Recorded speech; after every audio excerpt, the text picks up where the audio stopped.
अयोध्या का राम मंदिर, जहां पे प्रतिदिन लाखों की संख्या में देश विदेश से श्रद्धालु अपने अटूट श्रद्धा के साथ रामलला का दर्शन करने आते हैं और करोड़ों का दान चढ़ाते हैं।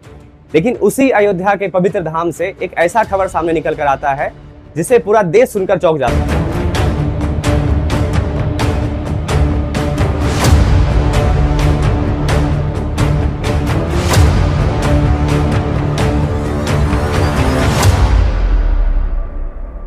मंदिर में कड़ी सुरक्षा होने के बावजूद भी मंदिर के प्रांगण से 60 किलोग्राम चांदी की ईंटें, भगवान का कीमती हार और 8 करोड़ रुपया कैश गायब कर दिया जाता है।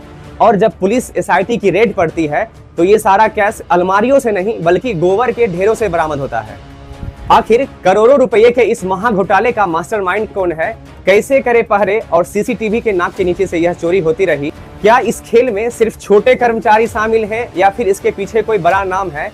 आइए आज हम इस वीडियो में परत दर परत इसका हम पूरा खुलासा करते हैं। देखिए, कहानी शुरू होती है जून 2026 के पहले हफ्ते में। मंदिर के अंदरूनी ऑडिट और कुछ स्थानीय नेताओं के द्वारा दान की राशि में हेरफेर का आरोप लगाने के बाद एकदम से हड़कंप मच जाता है। विवाद इतना बढ़ा कि उत्तर प्रदेश सरकार को तुरंत ही एक्शन मोड में आना पड़ा। 13 जून 2026 को उत्तर प्रदेश सरकार के निर्देश पर लखनऊ के कमिश्नर के द्वारा 3 मेंबर वाले एक एसआईटी कमेटी का गठन किया जाता है। अब एसआईटी की जांच जैसे जैसे आगे बढ़ती है और जो सच सामने निकल कर आता है उससे अधिकारियों के भी होश उड़ जाते हैं। यह बाहर से आए किसी चोर का काम नहीं था, बल्कि ये पूरा का पूरा एक इनसाइडर जॉब था। मतलब कि घर के भेदी ने ही लंका ढहा था। अब जरा इस पूरे घटना को गहराई से समझिए।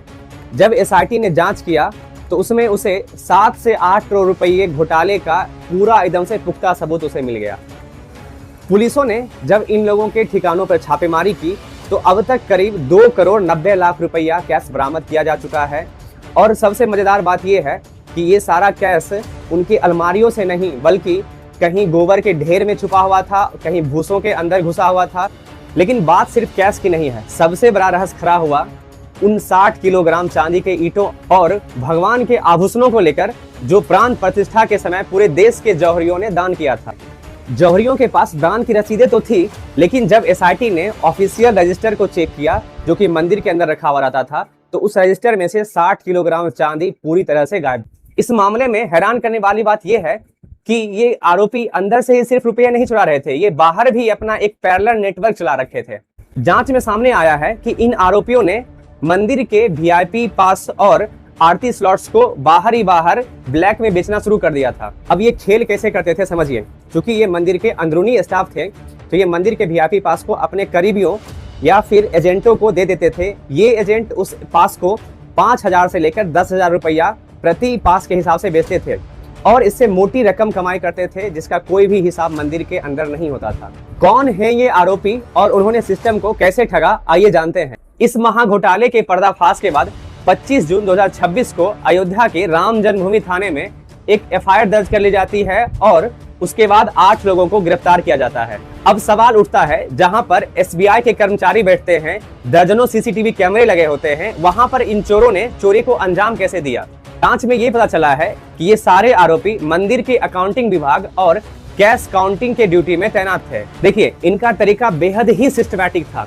ये रोज दान पेटी से निकलने वाले कैश से बड़ी गड्डियां धीरे से पार कर देते थे और उसका हिसाब मंदिर के रजिस्टर में चढ़ाते ही नहीं थे। क्योंकि ये मंदिर के अंदर के ही लोग थे तो इन्हें अच्छे से पता था कि सीसीटीवी का ब्लाइंड पॉइंट कौन सा है और किस समय चेकिंग ढीला होता है, उसी समय ये उस रुपया को पार करते थे। ये आरोपी बहुत ही शातिर थे। जब एसआईटी ने इनके व्हाट्सएप खंगाले तो इसमें से कोई भी पैसा या चांदी का कोई जिक्र नहीं होता था। उसके बदले में ये कोडवर्ड का यूज करते थे, जैसे कि प्रसाद की थाली, आरती की थाली, आज 4 थाली रेडी है, कल 5 थाली रेडी है, ऐसे करके ये आपस में बात किया करते थे। चांदी की ईंटों के लिए सफेद पत्थर या मार्बल जैसे कोडवर्ड का भी यूज किया जाता था। इन कर्मचारियों के लग्जरी लाइफस्टाइल ने भी इनको पकड़वाने में बहुत ही मदद किया। ये बहुत कम समय में ही कम सैलरी होने के बावजूद भी बहुत ही अमीर होने लगे। पुलिस के जांच के मुताबिक पिछले कुछ महीनों में इन आरोपियों ने महंगे आईफोन्स, लग्जरी गाड़ियां खरीदी और अयोध्या के आसपास के जमीन के सौदे भी कैश में ही किए। मंदिर ट्रस्ट के एक सीनियर ऑफिसर को शक तब हुआ जब उन्होंने मंदिर के ही एक सेवादार को प्रतिदिन एक महंगे एसयूवी कार में आते देखा। इसके बाद उन्होंने उसकी गुप्त निगरानी शुरू कर दी और फिर पूरा नेक्सस ही पकड़ा गया।